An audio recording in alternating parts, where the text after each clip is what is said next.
right, I think we can start. Thank you for taking the time out of your busy schedule to participate in this webinar. As a reminder, this is hosted by Gusmer and Non-Saccharomyces, who is formerly known as Christian Hansen. I'm going to roll this over to David and Duncan, so take it away. Thank you. All right, thank you very much, Chris. I appreciate that introduction. My name is David Spector, and I'm the National Account Manager for Non-Saccharomyces in the United States and Canada. And today we're going to be talking about non-Saccharomyces strains and how you can leverage the different tools for making better wine. We have a pretty simple agenda today. We're going to talk about the proper yeast strain for your wine. And this can mean many different things. For some winemakers, this may be, choosing the right Saccharomyces strain. For others, it might be a combination of non-Saccharomyces and Saccharomyces yeast. And then for others, it may just be using non-Saccharomyces yeast and allowing the Saccharomyces that's coming in from the vineyard to complete the job. We're going to go through a deep dive into the advantages of using non-Saccharomyces yeast, whether it's for bioprotection, flavor, or perhaps acidity. And then we have a lot of research that we are going to touch upon, but we're going to give you a research update from our poster that we presented at ASDV in Portland this year. And then finally, we're going to end with our Picchia Claverie for winemakers, commercial name of Fruitzen, which is now available in a freeze-dried format, which allows wineries of all different sizes and different needs to be able to use this species of yeast in their winemaking process.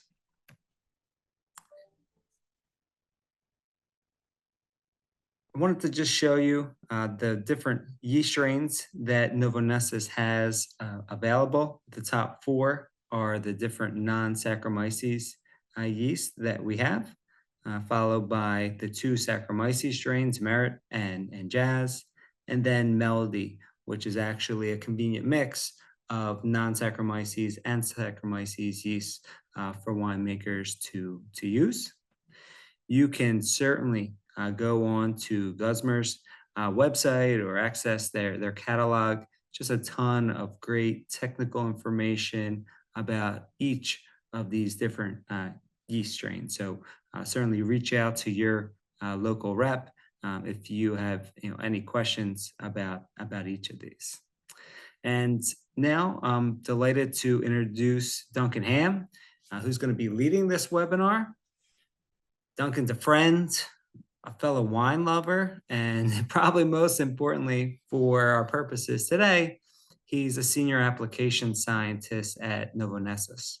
And for those of you who may be unfamiliar with Non-Saccharomyces, it's the new biotech company that was formed from the merger of Christian Hansen and Novozymes.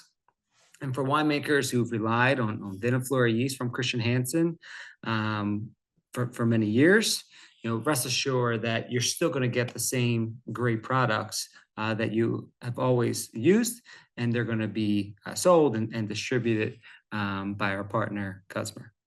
Okay, so back to Duncan. If you haven't met Duncan at Unified or ASCV, he brings a wealth of knowledge and expertise to the table, having spent, I think, 18 years now in various enology roles across the globe, from Singapore to Australia, Denmark, the UK, and spends a lot of time here in the US with us. He's a sought after speaker at a lot of conferences around the globe, and recently contributed to an enology textbook. So if you have any questions about that, I'm sure he'd love to talk about that a little bit later. But anyway, I'm thrilled to have Duncan, share his expertise with us today. Why don't you take it away, Duncan? Thanks so much, David, for those kind words, and a big thanks to Chris and Bill and the rest of the team at Gusmer for organising today's webinar. I'm going to pick up right where David left off and give a little bit of, I guess, of the background as to why non-Saccharomyces yeast is actually important and why it's worth considering. So, if we go back to some literature, one particular paper we tend to reference a lot because it was quite a landmark piece of work and kind of proved what enologists had long sort of suspected, was this paper by Matt Goddard published in 2008, and it wasn't published in an enology journal. It actually had the privilege of being published in the very prestigious publication Ecology. But what Matt Goddard proved is that if you don't inoculate grape juice after pressing, in the first few days, you have a big proliferation of non-Saccharomyces yeast, followed by Saccharomyces cerevisiae coming from almost nowhere and then absolutely dominating. So just to explain these two graphs, we have the blue line is the ethanol concentration. The red line is the temperature profile, fairly standard fermentation curves. But if I highlight, we can see that the Saccharomyces really does dominate at the later stages, whereas the non-Saccharomyces yeast are absolutely dominating in the early stages. And apart from a little peak in one of the barrels at day 8, there's absolutely no Saccharomyces having an influence. And so that kind of thinking, it led to the commercialization of commercial non-Saccharomyces yeast to try and harness all the benefits of a wild fermentation, but in a very controlled and reproducible fashion. So how are non-Saccharomyces Saccharomyces yeast typically used? Well, if we kind of think of that curve, and here we've got sugar on one axis, on the first y-axis, we've got cell count on the second y-axis, and along the bottom we've got time. And we've got the sugar dropping over time. Typically, you would inoculate your non-Saccharomyces yeast first, and then sometime later, usually around 2 to 3 days, depending on the strain, you might see a drop in Brix. Again, it depends how active the non-Saccharomyces yeast is and what sort of strain it is. Then you would inoculate Saccharomyces and the fermentation would go through to completeness. But as you can see, between the blue line and the green line, we've basically got 2 population peaks. And we're able to do that by staggering the inoculations, because if we put all the yeast in up front, both non-Saccharomyces and Saccharomyces, we would probably see the Saccharomyces quickly dominate and the non-Saccharomyces wouldn't have much of a place, and we wouldn't really be able to replicate that sort of natural cycle between non-Sac and Sac. In terms of timing, we would typically say 48, maybe 72 hours between the 2 inoculations. There is one exception though, and if you were to cold soak, we would actually recommend adding non-Saccharomyces right at the beginning of the cold soak process. So it could be 3 to 6 days on top, in front of where you would typically add the yeast, because then you can have the protection of the non-Saccharomyces during the cold soak and actually can offer a lot. Doing that, we're going into the realms of bioprotection, which I'll touch on later, but there are advantages. Just moving on, one of the really important things with non-Saccharomyces is that they do have to be treated a little bit different from Saccharomyces cerevisiae. And one issue that we have encountered numerous times is where a winery will typically take a non-Saccharomyces and handle it a little bit like they will a champagne yeast. Now, champagne yeast can first of all tolerate quite a lot of SO2, relatively speaking, and secondly tends to be rehydrated about 37 degrees C. David, help me what that is in Fahrenheit, but it's pretty warm for a yeast. Non-Saccharomyces can't tolerate those conditions. So first of all, we say, look at the chlorine. We know that they can be sensitive to chlorine. Don't use chlorinated water for the rehydration. Look at the SO2. we would say limit the total SO2 to 30 parts per million, and now that's total, not free. And lastly, look at the temperature. Typically, we would recommend rehydrating non-Saccharomyces between 20 and 25 degrees Celsius. So that's around 68 to 77 Fahrenheit. So it's a lot cooler than a lot of Saccharomyces cerevisiae require. But as long as you follow these guidelines, they implant extremely well. But it is a bit of a departure from some more traditional wine yeasts. Now, one really good resource that we have on the net is there's actually a Guzma YouTube clip on yeast rehydration, particularly for non-Saccharomyces, and we'd always urge people to look at that because that basically tells you everything you need to know in a really nice form. So the link is on the slide there, but we can always supply that in the chat if need be. Right, moving along. An important consideration with non-Saccharomyces is managing the nitrogen. And one thing that's had to be said is that the demand or the requirements between different non-Saccharomyces species and strains varies considerably. And there's a paper we've referenced at the bottom there from Kelly Pryor and others. It was from some research carried out in South Africa. It's one of the best papers out there that looks at commercial strains and the different amino acid uptake and actually how readily they also use ammonia. And it does vary a lot. Now, one of the interesting things from this paper is that our Fruitzen strain is studied, and not only does it take up fairly moderate amounts of nitrogen, but it actually releases a fair bit of nitrogen back into the must fairly quickly, which has good implications for Saccharomyces cerevisiae health further down the line. However, other strains, particularly things like the Chancia thermotolerans, which tend to be genetically a bit closer to Saccharomyces cerevisiae, have a fairly similar nutrient demand. And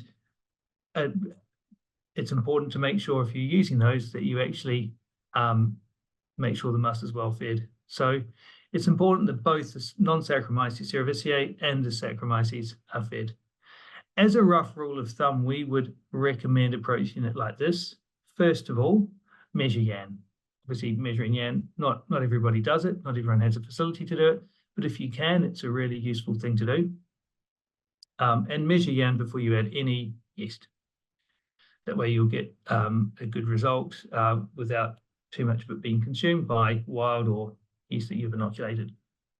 Secondly, we would then recommend inoculating with the non-Saccharomyces yeast and actually allowing your non-sac to use the native nitrogen that's present. However, then, once you inoculate Saccharomyces 2 to 3 days later, then start your nitrogen additions, and potentially you might have 2 or 3 different nitrogen additions depending on what regime you do.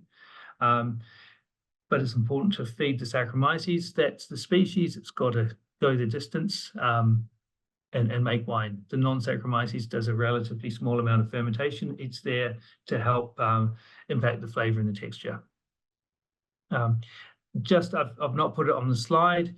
If you are using a non-Saccharomyces and a Saccharomyces, we would tend to look at the range between 200 and 250 parts per million of yeast assimilable nitrogen as a good target. So a little bit higher than what some of the literature around straight Saccharomyces suggests. But that was the end of the first section. The next one is just some of the advantages of non-Saccharomyces yeasts. And this is important because we can help give some information as to where different species or strains might fit. And I'm going to look at 3 different areas: biological protection, sensorical areas like texture and flavor, and then lastly, also acidity. So to go into bioprotection, I've taken this slide from a really good literature review from the University of Turin by Di Gianvito and others, and it was written 2 years ago. It's a very, very good literature review if you're looking to see where things are at in terms of bioprotection. It also talks about bacteria, not just yeast, which is also really important. But within the concept of bioprotection, there's basically two two families of mechanism. The first one is passive strategies, and that's where your inoculated population will just passively compete with spoilage organisms for things like nutrients, for oxygen, and for space. And there's no killer or antimicrobial mechanisms at play. It's just sheer numbers. And it's still a very, very powerful tool, even though we call it passive. The opposite to that is the active strategies, and that could be the production of antimicrobial compounds, killer factors. A lot of non-Saccharomyces yeast can produce killer factors. However, they tend not to be active at wine pH. So it's not really a concern for us in winemaking, but nevertheless, they can produce those. Lactic acid is another example of a antimicrobial compound. And we also see things like cell-to-cell contact. And I've referenced a paper here from a group at the University of Copenhagen. A couple of my colleagues were co-authors on this, and it's an excellent paper where they look at the interaction between Pichia clouveri and Saccharomyces, two of our commercial strains, and in a compartmentalized fermentation, so they can see the effect of cells together versus having a membrane, and it's quite dramatically different. So if you're interested in that area, if that floats your boat, then I recommend taking a look at that paper. Anyway, further on, a little bit about bioprotection. This is an example of where we use our Fruitzen strain to protect against oxidation. Now, protecting against oxidation is probably the biggest challenge when it comes to bioprotection. We can protect quite effectively against microbial spoilage, but oxidative spoilage is much more of a challenge. But the best candidate from our range is our Fruitzen. And if I just show you one picture as to how it works, it's the one on the left-hand side. It's a sample of two wines. On the left, we have the control wine, which was fermented with a different bioprotective yeast. And on the right, we have the example with the Fruitzen. As you can see, there's clearly less oxidative browning at the end of primary fermentation in the Fruitzen treatment. So it's given that protection early on and prevented the phenolics from oxidizing. The middle graph is just to show some work where we've had a control with sulfites versus inoculating with Fruitzen, measuring dissolved oxygen over time, and you can see consistently the DO is lower with Fruitzen. And actually a really interesting characteristic is it forms a pellicle, it's like a biological membrane on top of the must if it's not disturbed. And we've got two pictures, one from a white ferment and one from a red ferment, where you can see the pellicle formation. Now, there's nothing sinister within that. It does break up and dissolve into the ferment later on, but it's a barrier that helps protect against fermentation. So it's an added mechanism. Not only does the strain rapidly take up oxygen, it's also it prevents oxygen coming in. Still on the same strain, this is Fruitzen. This is actually an antimicrobial example. What we've taken is a control and a test. The control wine or must didn't have anything other than sulfites, and we've measured the Acinetobacter ovarum. The treatment had Fruitzen, and on the left-hand side here you can see the cell count. It's represented as log CFU per milliliter of the control wine, and that's the brown one. You can see that it jumps up 2 logs at day 2 and stays consistently high until the end of fermentation. In contrast, we have the purple line, which is represented by the Fruitzen treatment, and we see this fungostatic effect where the population of the Acinetobacter is actually kept at the same level for the first 4 days, and at day 5 it drops down altogether. And just a couple of the plates from this work we've highlighted on the right-hand side, and if you have a look at the first of all, the one on the right, it's a control wine. There's numerous dark colonies growing on that agar plate, which represents the Acinetobacter. In contrast, on the left-hand side, we have the control wine with the Fruitzen. We've only got Fruitzen colonies growing. So it's a really, really nice, clear picture. Now, it's interesting that we know Fruitzen's very, very good at scavenging oxygen, and we believe that's probably the main mechanism why, because Acinetobacter does rely on oxygen to thrive. By having the Fruitzen there, taking up that oxygen preferentially, it's able to restrict the Hanseospora. I'm going to move on to flavor aspects now, and this is actually some data from a scientific paper published from a group in Shanjiang province in China, in Cabernet Sauvignon, and looking at various strains of Terulospora delbrueckii. And we've got one of those strains, it's called Prelude. And among the different flavor compounds that were examined, they looked at 2-PE, 2-phenylethanol, and 2-phenyl ethyl acetate.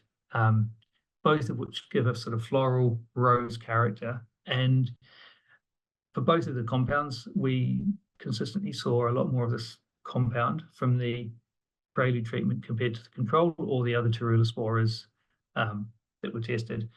And we're not surprised about this. We often see quite a nice rose character with our Prelude strain.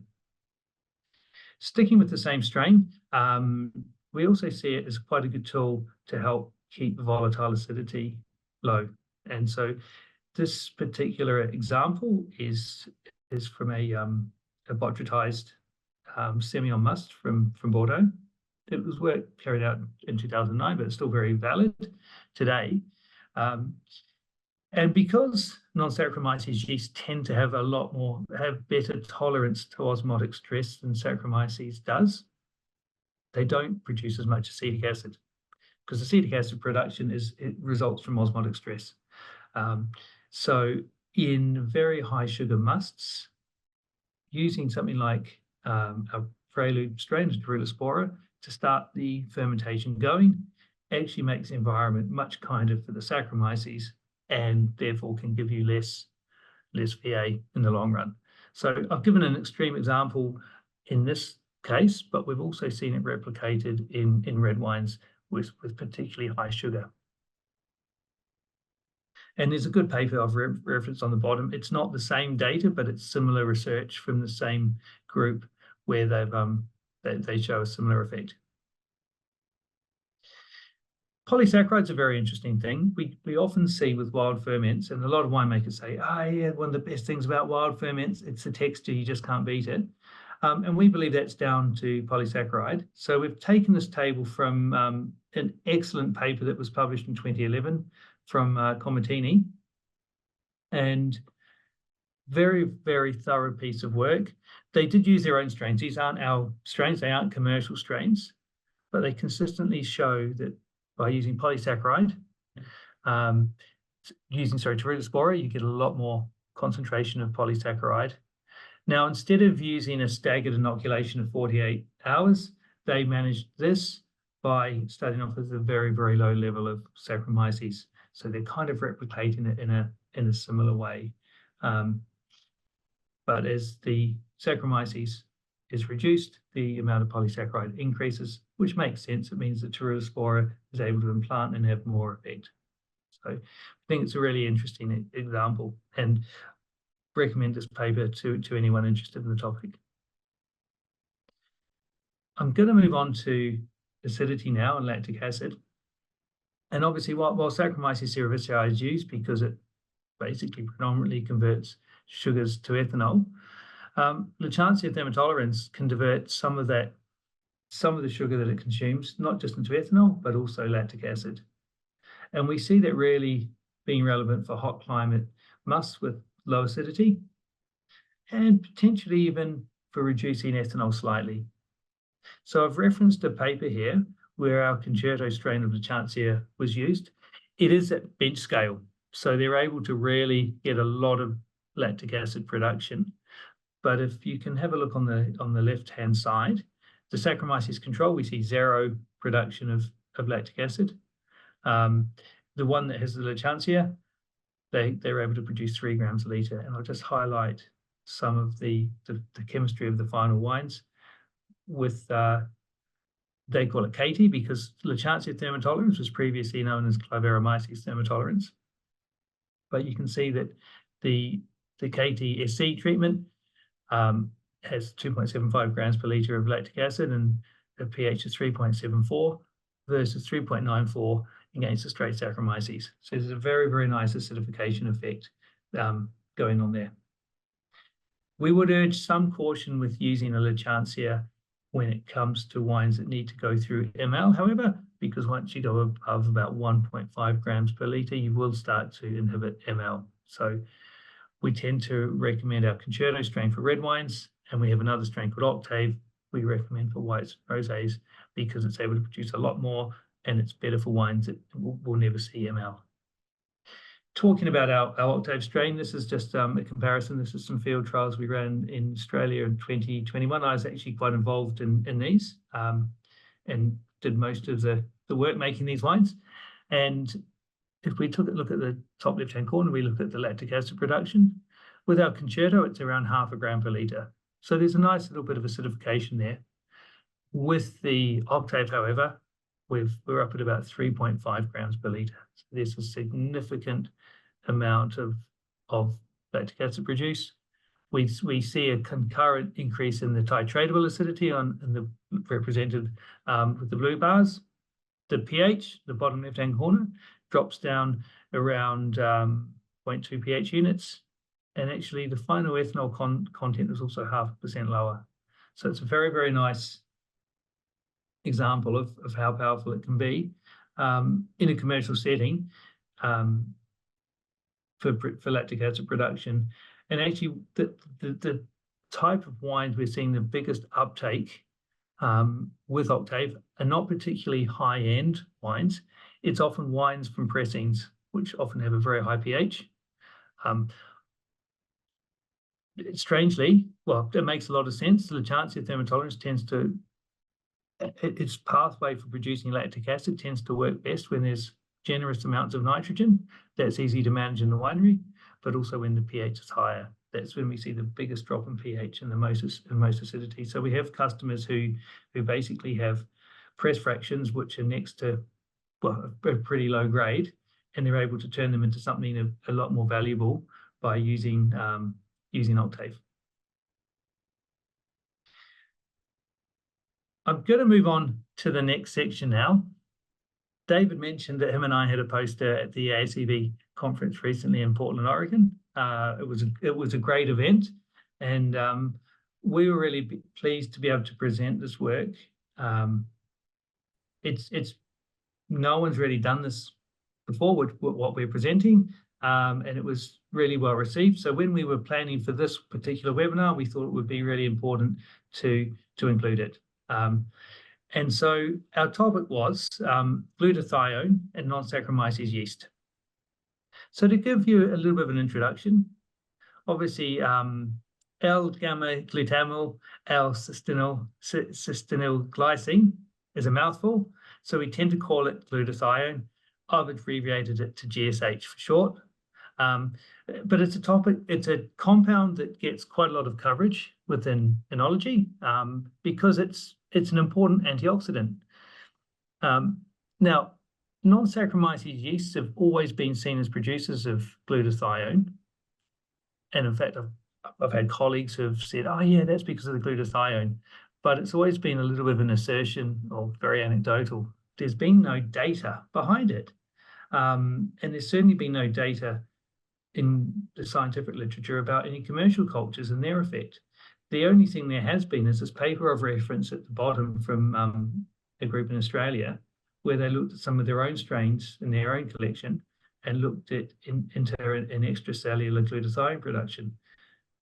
Very, very good work, actually. So we've kind of taken inspiration from that and applied similar logic to our commercial strains. So we set out to see which of our commercial strains, well, do they produce glutathione? And if they do, which ones produce the most? So our experimental design looked a little bit like this. We took two musts, one Chardonnay and one Pinot Noir, and we actually adjusted the Chardonnay to try and be a bit more like red wine, because this was at bench scale and it was in liquid phase. We weren't dealing with skins at all. Our Chardonnay had a natural pH of about 3.5. We tickled it up with some sodium hydroxide to 3.6, and we fermented at 25 degrees C. So that's what, about 77 Fahrenheit, I think. Now, this must had a pretty high YAN, had 400 milligrams per litre of natural YAN, so we didn't touch the nitrogen. We also had some Pinot Noir juice that we had from Germany It had a natural pH of about 3.4, so we actually adjusted it down with 3 grams per liter of tartaric acid, and we fermented this one at 15 degrees C to try and mimic red or rosé winemaking conditions. Now this one is interesting. It had a much lower YAN of 169, which is lower than what we'd really want to be at if we were to be using a non-Saccharomyces yeast. We'd want to probably be at least 200, 250 even. And we didn't adjust it either. We didn't add any nitrogen to these, to the wines. We then went through fermentation. So with the fermentation, we included 2 different Saccharomyces. One of them was used in conjunction with all the non-Saccharomyces strains. But as a kind of reference, we also included a glutathione-rich yeast derivative, a commercially available one. And we used it at the full rate of 30 grams per hectoliter. And we did all our fermentations in duplicate at 200 milliliter size. And to give you a little bit of an overview, there's basically, on the left-hand side, we have the control. In the middle, we have the Saccharomyces plus the yeast derivative. And then on the far right, we have these non-Saccharomyces treatments, followed by one of the Saccharomyces, everything fermented to dryness to less than 2 grams per liter. And in terms of measuring the glutathione concentrations, we used an enzymatic kit from Merck. It was the same kit that was used in the paper that I referenced on the first page. And actually, we found it to be pretty good. We didn't add any SO2 to any of the samples because we knew that SO2 will react with glutathione. And we sampled both before fermentation, after 48 hours before the Saccharomyces addition would be done in the non-Saccharomyces treatments, and then at the end. So what were our results? So on the left-hand side, we have our Chardonnay, which was meant to be our red wine fermentation. And on the right-hand side, we have our Pinot Noir, which was our white wine fermentation. On the left, we started with a pretty high level of YAN. And on the right, we didn't. And actually, we had much lower levels of glutathione on the right-hand side. But what's really interesting is that one strain in particular, we've called it Pteridopspora delbrueckii CHCC 5755. This is for an academic poster, so we didn't use commercial names in the poster, but it's our prelude strain. That performed the best in both musts. And it's really interesting as well. If we were to do this again, especially with that Pinot Noir, we would put a lot more nitrogen in because glutathione is a tripeptide. It can be utilized by yeast as a nutrient.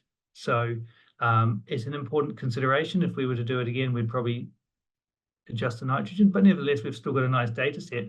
And we do see the most glutathione in this scenario on the right-hand side from the prelude. And on the chart on the left-hand side, it's basically, there's 3 treatments which are pretty good. The one that's got the yeast derivative, one of the straight Saccharomyces we used, and the prelude. So clearly the prelude was the best candidate.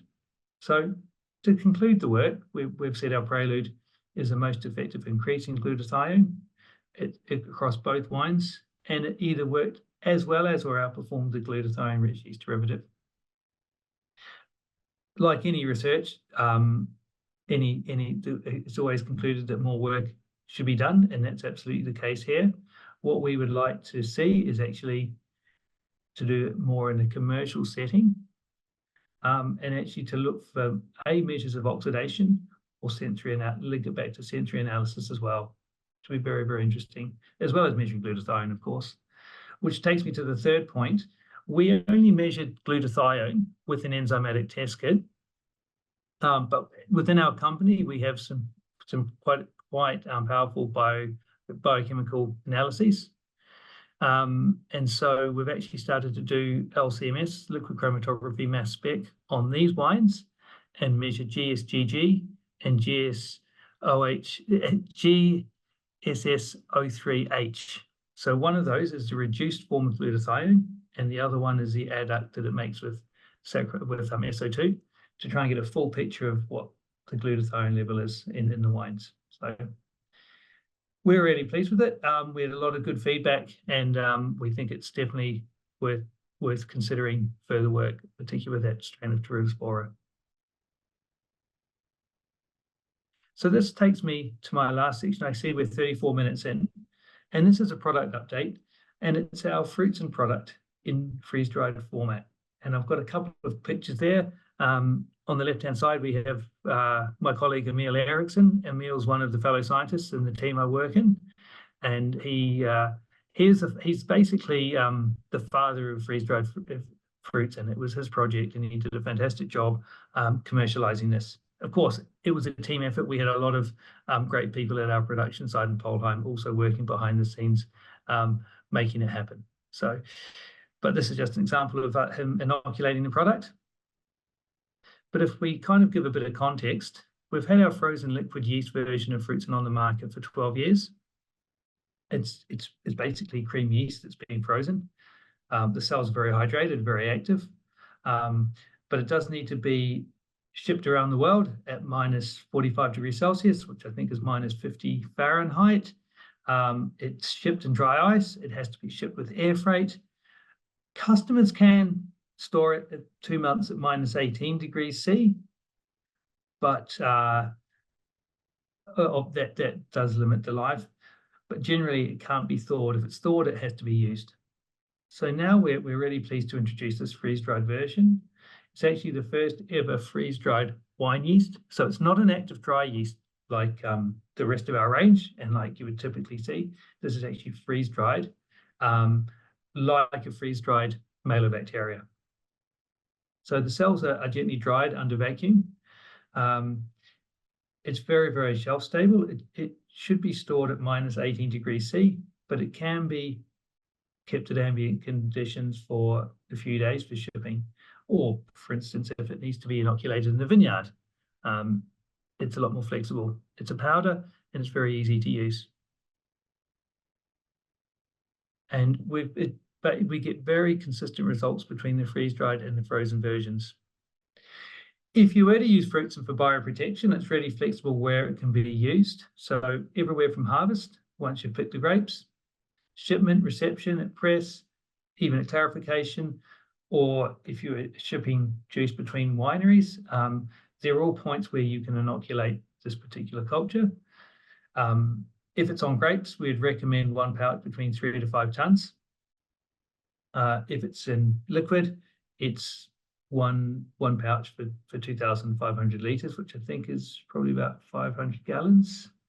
And it can be done before settling, can be done after settling. The only thing we would be concerned about if you were using flotation and your flotation aid had chitosan in it, we would just suggest some caution. Not all chitosan products will kill our Fruitzen, but a lot of chitosan can. So it's just the only consideration. But for traditional cold settling, there's no issue inoculating yeast early. It's still there afterwards. So that would be for biological protection. But still, a lot of people use Fruitzen purely for the flavour impact it gets. And there we would recommend inoculating at a stage we would call pre-fermentation, the classical place where you would inoculate a non-Saccharomyces yeast. So where the first yeast addition goes in, and then 48, 72 hours later, then add the Saccharomyces. We do see one other application for this particular product, and it's what we call our Go Natural concept. And that is where we have a certain customer base that are married to indigenous fermentation, and they do a great job with that, manage it extremely well. But by using something like Fruitzen, either in pre-fermentation or even in bioprotection, they do see a lot more reliability in their wild alcoholic fermentations. And that makes a lot of sense. We looked at the data earlier with Hanseospora being inhibited by the fact that Fruitzen's there. Between that and also the fact that Fruitzen tends to take up nutrients and release them again quickly, it tends to feed the Saccharomyces. So we tend to get this very, very nice synergy between the Pichia and the indigenous yeast. So it's a really nice way of making a very, very low intervention fermentation, but still having a degree of protection. And of course, the Fruitzen, it's a natural isolate. We do hear people talking about laboratory yeasts and being manipulated. This is a natural isolate. It was actually isolated from a pretty high-end Chardonnay from New Zealand. It's a very pure strain, and it can work really well in those sort of low intervention winemakings and bring reliability. Just to show a little bit of the impact between the frozen and the freeze-dried forms, we've just got a few different, we've measured 2 different flavor compounds, isoamyl acetate on the left-hand side, and on the right-hand side, 3-MHA, or 3-mercaptohexyl acetate. The control wine is a Chardonnay. It was fermented at about fairly small scale in our pilot winery in Denmark, but it was fermented under basically commercial winemaking conditions. And the green bar is the control. We then have the frozen format, which is the dark green. So the light green is the control, the dark green is the frozen format. We have the freeze-dried with standard dosage represented by the purple, and then the dark grey is actually double dosage of the freeze-dried to see if there's any advantage in adding more. Certainly for the isoamyl acetate, there seems to be a little bit of an effect, but for the 3MH, which is one of the main compounds people using Fruitzen would be looking for, we actually found no difference and actually found better performance against the frozen variant. So the performance is really good. Have some similar data as to the growth. Now, it's a freeze-dried yeast, and it can be directly inoculated. It doesn't have to be rehydrated, which is great. Now, the Fruitzen frozen block, the fly, the frozen liquid yeast, that's also direct inoculation. However, we'd say with the freeze-dried one, if you did want to rehydrate it to help disperse it, there's nothing wrong with that. And in this chart, we've actually looked at the cell count at 1 hour and at 24 hours between the frozen and green. The dark green is the direct inoculated freeze-dried. The purple is the freeze-dried with the rehydration only. And then we have dark grey, the freeze-dried being rehydrated and acclimated as you would an active dry yeast. And as you can see, the cell counts are, the differences between them are negligible. So it can be directly inoculated as well. Just one other comment there. It's a strain that loves oxygen. So these numbers are not that high. If you give it some oxygen, it can easily reach 10 to the power of 8. So that's another 100 times higher. Just moving on, this is my actually last slide. And we just wanted to compare Pichia clouveri versus Metschnikovia pulcherrima, because we see quite a few Metschnikovias commercially available, and often for similar positioning to what we have for the Fruitzen, but we just wanted to highlight that they're quite different in a few different aspects. So first of all, the Fruitzen is a freeze-dried yeast, or it's available in frozen. Obviously, the Metschnikovias that are out there are active dried yeast. The Metschnikovias tend to require rehydration. Fruitzen doesn't. Fruitzen will also form this pellicle to help protect the must, whereas Metschnikovia won't. We see very, very rapid uptake of oxygen with the Fruitzen compared to Metschnikovia. And we see a really high fruit impact in terms of the flavor profile, particularly with those thiols, 3MH, 3MHA, and certain ethyl esters from Fruitzen, whereas Metschnikovia tends to be a little bit more neutral. Total SO2 tolerance with Pichia is pretty good as well, 45 milligrams per litre compared to around 40 for Metschnikovia. Nitrogen demand for both is low. The symbiosis with Saccharomyces and Unococcus with Pichia is excellent. It really is excellent. With Metschnikovia, we'd say it's medium. When we've studied Metschnikovia, we do see sometimes slower malos. Not ridiculously slow, but a few extra days. In terms of the bioprotective capability with the Fruitzen, in terms of protection of oxidation, we see a really high level of protection due to that rapid uptake of O2. Metschnikovia is also a candidate, but we see less uptake of, or slower uptake of oxygen. And like similarly with the microbial spillage, we would say they're probably equally both good. In terms of cold tolerance, both of them are cold tolerant.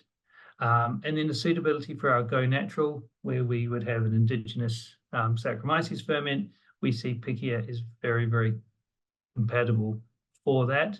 Metchnikovi is probably reasonably compatible because it will also release amino acids back into the must.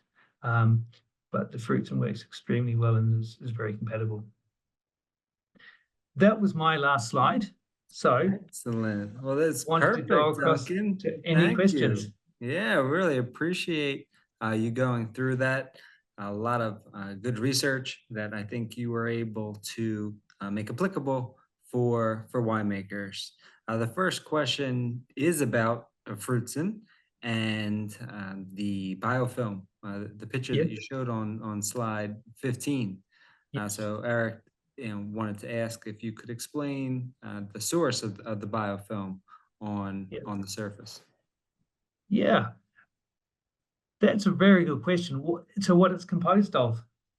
It's not like a kombucha SCOBY, which is like almost rubbery. It does break up very easy. So if you put your hand down there, it will disturb it. But what we would say would be made of probably extracellular carbohydrates, probably polysaccharides, matted together with different cells. One interesting thing we see with the Fruitzen, when we were first commercializing it, if we just left a tank, not only do we see the pellicle, but we see about 100 times more cells near the top of the tank compared to the bottom. So there's definitely there's not quite, it's almost like a reverse flocculation, but we see them a much higher population at the top. And we think that's where the interface with the oxygen is. So that's why that happens, but they tend to go north. So I would say it's cellular material matted together with bits of polysaccharide and things. Does that answer the question? Hey, Duncan, maybe just as Yes. Anecdotal comment, Yeah. originally when we started out with Fruitzen, we saw the pellicle form on white fermenters. There was some concern about it, using it in red fermenters, and if you were doing pump overs, if breaking up that pellicle would cause issues with the fermentation. Yeah.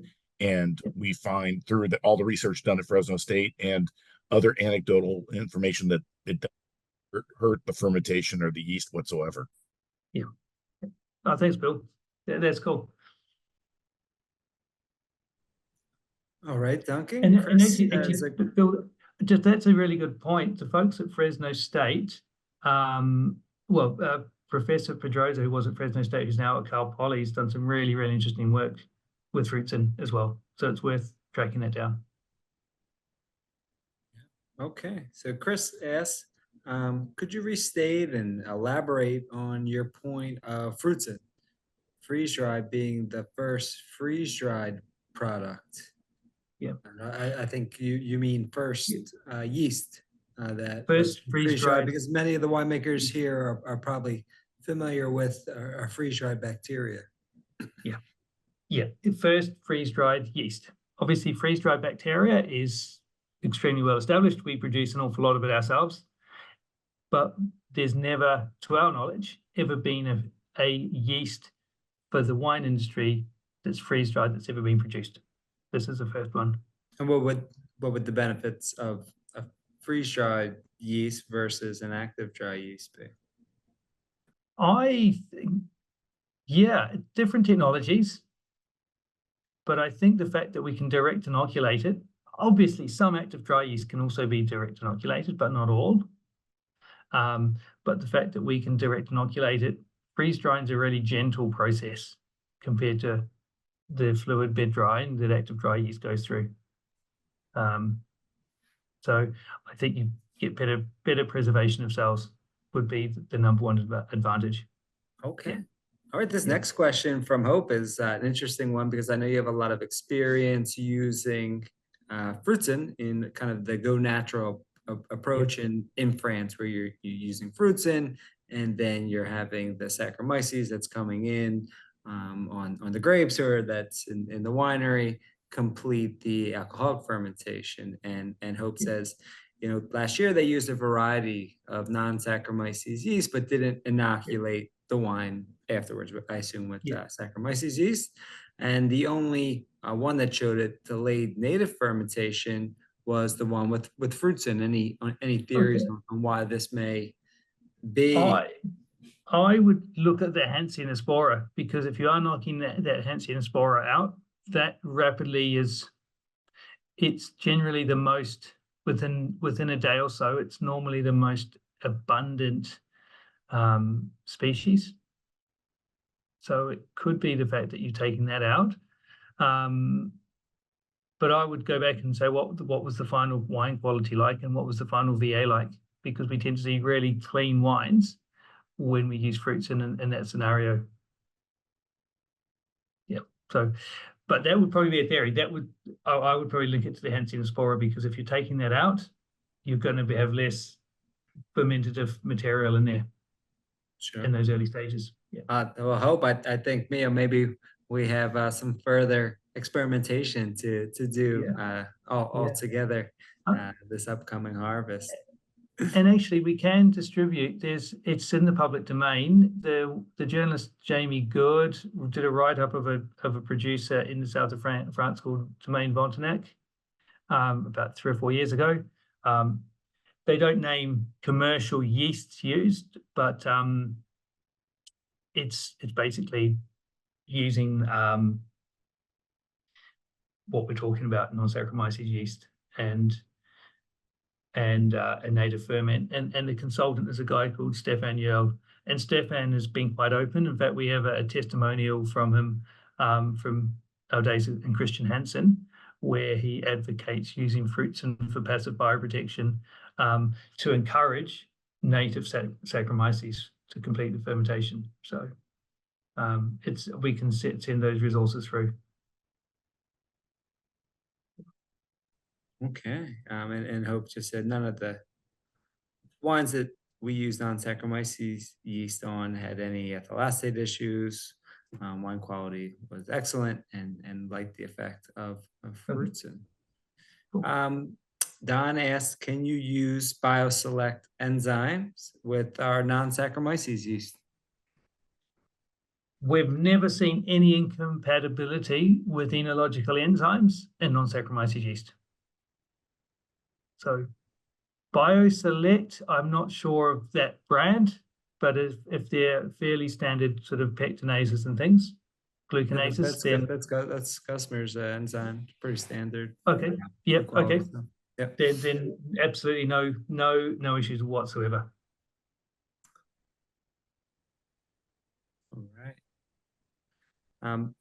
I see that Jake has his hand up, but if anyone wants to ask questions verbally to Duncan, feel free to do that as well. And the one thing I think I would add to your presentation today is just the simple fact that freeze-dried Fruitzen is so easy for smaller wineries to use, because now you can actually weigh out appropriate amounts for smaller lots rather than trying to defrost a larger block. So that just adds so much more flexibility, and I've seen people very happy with that option. Yeah. And why do you think, when I first started seeing people use Fruitzen, it traditionally was with white wine, but over the past few years, it does seem like using Fruitzen in red wine has become much more popular. Any ideas or theories why that's been the case?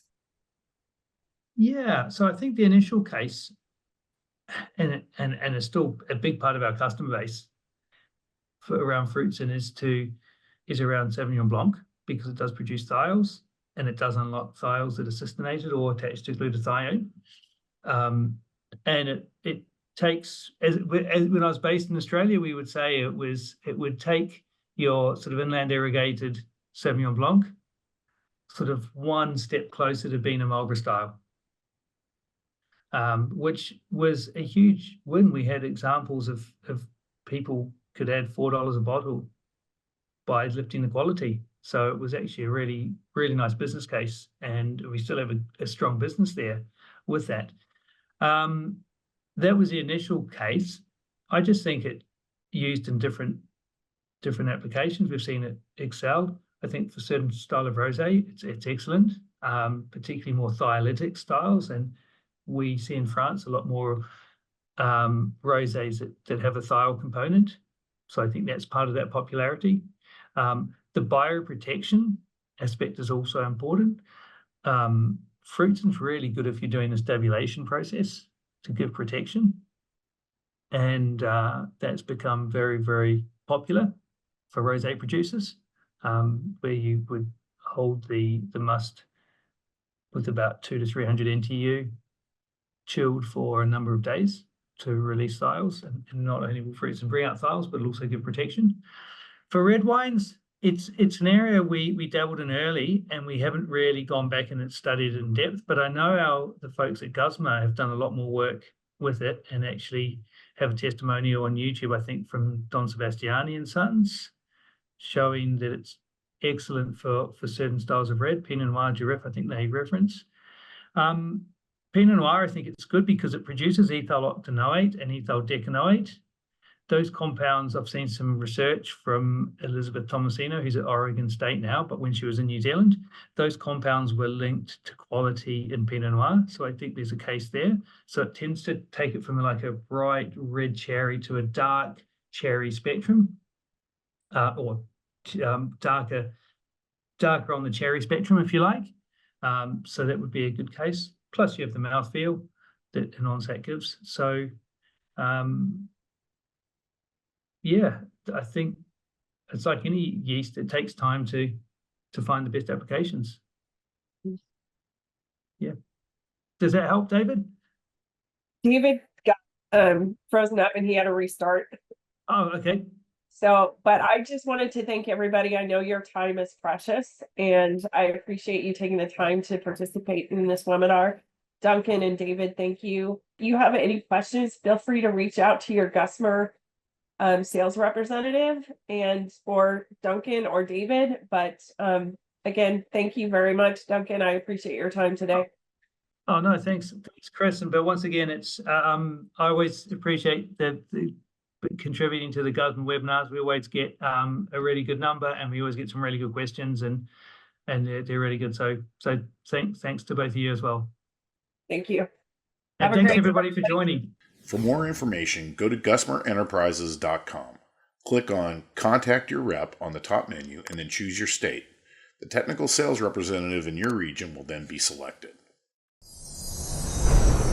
Gusmer Enterprises, service with knowledge since 1924.